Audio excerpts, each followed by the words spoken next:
HTTP verbsனா என்னன்னு பார்த்துடலாமா? HTTP verbs வந்து மெத்தட்ஸ்ன்னு சொல்லுவாங்க. மெத்தட்ஸ்னா தட் டிஃபைன் ஆக்ஷன்ஸ். அந்த ஆக்ஷன் எங்க பெர்ஃபார்ம் ஆகும்னா ஒரு வெப் பேஜ்லயோ இல்ல ஏபிஐலயோ பெர்ஃபார்ம் ஆகுங்க.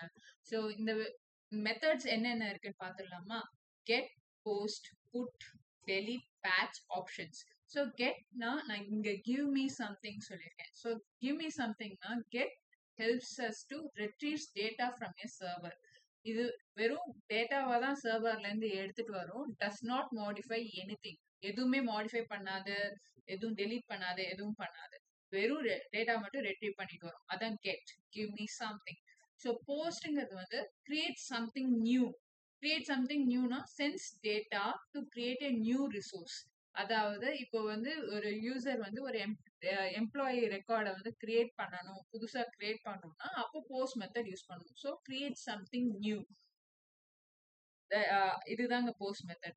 புட்டுங்கிறது வந்து அப்டேட் எவ்ரிதிங். இப்போ ஒரு எம்ப்ளாயியோட ரெக்கார்டை வந்து அப்டேட் பண்ணணும் அப்படின்னா புட் மெத்தடை யூஸ் பண்ணணும். புட்டுங்கிறது என்னன்னா எல்லா அதாவது எம்ப்ளாயியோட எல்லா இன்ஃபர்மேஷனும் அப்டேட் பண்றதுக்கு புட் யூஸ் பண்ணலாம். So replaces and existing resource with new data. That is put, update everything. Next வந்து என்னன்னா டெலீட். டெலிட்னு பாத்தீங்கன்னா remove something. Deletes a resource. இப்போ எம்ப்ளாயி வந்து ரிசைன் பண்ணிட்டு போயிட்டாங்க.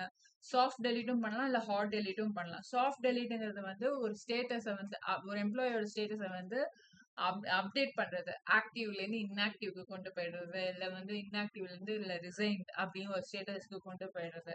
ஸோ அதெல்லாம் தாங்க டெலிட். இப்போ டெலிட் இல்லைன்னா ஹார்ட் டெலிட்ங்கிறது வந்து ஒரு பர்டிகுலர் ரோவே வந்து டேட்டா பேஸ்ல இருந்து என்டையரா ரிமூவ் பண்றது. தப்பான இன்ஃபர்மேஷன் என்டர் பண்ணிட்டோம் அப்பங்கும் போது டெலீட் பண்றதுக்கு வந்து டெலீட் யூஸ் பண்ணலாம்.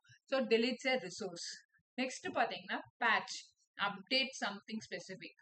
ஸோ புட்டுக்கும் பேட்சுக்கும் என்ன டிஃபரன்ஸ் அப்படின்னா, புட்டுங்கும் போது ஏற்கனவே சொன்ன மாதிரி எம்ப்ளாயி பத்தின எல்லா இன்ஃபர்மேஷனையும் அப்டேட் பண்ணலாம். ஸோ இப்போ எம்ப்ளாயிங் போது employee email ID, employee address, mobile number.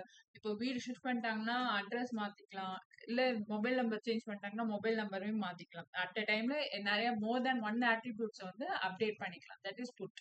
Put method use பண்ணி அப்படி அப்டேட் பண்ணிக்கலாம். பேட்ச் இல்ல பேட்ச் மெத்தட்ல வந்து என்னன்னா ஒரு பர்டிகுலர் ஆட்ரிபியூட்டை மட்டும் மாத்திக்கலாம். இப்போ ஃபார் எக்ஸாம்பிள் வீடு ஷிஃப்ட் பண்ணிட்டாங்க ஒரு பர்டிகுலர் எம்ப்ளாயி அப்படிங்கும் போது அப்டேட் சம்திங் ஸ்பெசிபிக் அப்படிங்கும் போது பேட்ச்ங்கிற மெத்தடை வந்து யூஸ் பண்ணிக்கலாம். ஸோ அட்ரஸ் வேல்யூஸை மட்டும் சேஞ்ச் பண்ணிட்டு அனுப்பிச்சிக்கலாம். ஸோ இதுதான் வந்து பேட்ச். நெக்ஸ்ட் வந்து பாத்தீங்கன்னா ஆப்ஷன்ஸ். ஆப்ஷன்ஸுங்கும் போது இப்போ வந்து எக்ஸாம்பிள் நீங்க நினைச்சுக்கோங்க. இமேஜின் நீங்க ஒரு ரெஸ்டாரண்ட்டுக்குள்ள போறீங்க. பிஃபோர் அதாவது ஆர்டர் பண்றதுக்கு முன்னாடி நீங்க வந்து வெயிட்டர் கிட்ட கேக்குறீங்க, என்னென்ன இருக்குன்னு கேக்குறீங்க, நான் என்ன ஆர்டர் பண்ணலாம்னு கேக்குறீங்க. ஸோ அவர் வெயிட்டர் சொல்றாரு, நீங்க வந்து you can order idli, dosa, puri, chapati, இதெல்லாம் வந்து நீங்க ஆர்டர் பண்ணலாம் அப்படின்னு சொல்றாரு. ஸோ இதுதான் that's exactly what the options method does. அதாவது இது எப்படி ஏபிஐல ஒர்க் ஆகும் அப்படின்னா, when a client wants to interact with a server, it asks what actions am I allowed to perform here. உடனே சர்வர் என்ன ரிப்ளை அப்படின்னு கொடுக்கணும்னா you can get, post, put, delete, patch, this resource are allowed to perform here அப்படின்னு சொல்லிட்டு server வந்து reply கொடுக்கும். So ஏன் வந்து ஆப்ஷன்ஸ் இங்க வந்து இம்பார்ட்டன்ட் அப்படின்னு பார்த்தோம்னா, it டெல்ஸ் the client what it can and cannot do. Client இங்க என்ன ஆக்ஷன்ஸ்லாம் பெர்ஃபார்ம் பண்ணலாம், என்னென்ன ஆக்ஷன்ஸ்லாம் பெர்ஃபார்ம் பண்ணக்கூடாதுன்னு சொல்றதுக்கு வந்து ஆப்ஷன்ஸ் ரொம்ப யூஸ்ஃபுல்லுங்க.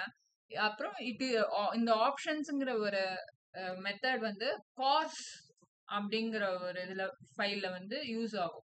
காஸ்னா என்னங்க? காஸ் origin resource sharing to check if a request from another website is allowed. இந்த ஆப்ஷன்ஸ் மெத்தட் வந்து இன்னொரு வெப்சைட்ல இருந்து ஒரு ரிக்வெஸ்ட் வருது இந்த ஏபிஐக்கு அப்படிங்கும் போது இந்த இது வந்து வேலிடா இல்ல இன்வேலிடான்னு செக் பண்றதுக்கு ரொம்ப உதவும் options method. So options is just like asking for a menu before ordering in a restaurant. இதுதாங்க HTTP ஒர்க்ஸ்.